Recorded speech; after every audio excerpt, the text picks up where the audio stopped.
Hi guys, train ticket கேன்சலேஷனில் April 1ஆம் தேதியிலேருந்து சின்ன சேஞ்சஸ் கொண்டு வந்திருக்காங்க. ஏப்ரல் 1லேருந்து நீங்கள் ட்ரெயின் டிக்கெட் புக் பண்ணுறீங்கன்னா, ட்ரெயின் கிளம்புறதுக்கு நீங்கள் ஒரு வாரத்துக்கு முன்னாடி புக் பண்ணிங்கன்னு வச்சுக்கலாம். அதில் 72 மணி நேரத்துக்கு முன்னாடி, அதாவது ட்ரெயின் கிளம்புறதுக்கு 3 நாளைக்கு முன்னாடி நீங்கள் கேன்சல் பண்ணிங்கன்னா, உங்களுக்கு நீங்கள் புக் பண்ணும்போது எந்த அமௌண்ட் வந்துச்சோ அதே அமௌண்ட் அப்படியே ரீஃபண்ட் ஆயிரும். அதுவே நீங்கள் 2 நாள்லேருந்து 24 மணி நேரத்துக்குள்ளே கேன்சல் பண்ணிங்கன்னா 25% மட்டும் அவங்க எடுத்துக்குவாங்க. மீதி 75% நமக்கு வரும், ரீஃபண்டாக வரும். ட்ரெயின் கிளம்புறதுக்கு 24 மணி நேரத்துலேருந்து 8 மணி நேரத்துக்குள்ளே நீங்கள் கேன்சல் பண்ணிங்கன்னா 50% உங்களுக்கு ரீஃபண்ட் கிடைக்கும். ட்ரெயின் கிளம்புறதுக்கு 8 மணி நேரத்துக்குள்ளே நீங்கள் கேன்சல் பண்ணிங்கன்னா ரீஃபண்ட் சுத்தமாக கிடைக்காது. நீங்கள் எவ்வளோக்கு புக் பண்ணிங்களோ அந்த அமௌண்ட்டு டோட்டலாக வேஸ்ட் ஆயிரும்.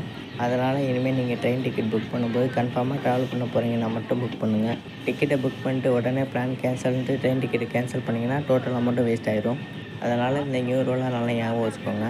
இந்த வீடியோ பிடிச்சிருந்தால் லைக் பண்ணுங்கள், ஷேர் பண்ணுங்கள், கமெண்ட் பண்ணுங்கள். இந்த மாதிரி மோர் அப்டேட்ஸுக்கு நம்ம சேனலை சப்ஸ்கிரைப் பண்ணிட்டு ஃபாலோ பண்ணி சப்போர்ட் பண்ணுங்கள். அடுத்த ஒரு நல்ல வீடியோவில் சந்திக்கலாம். Bye guys.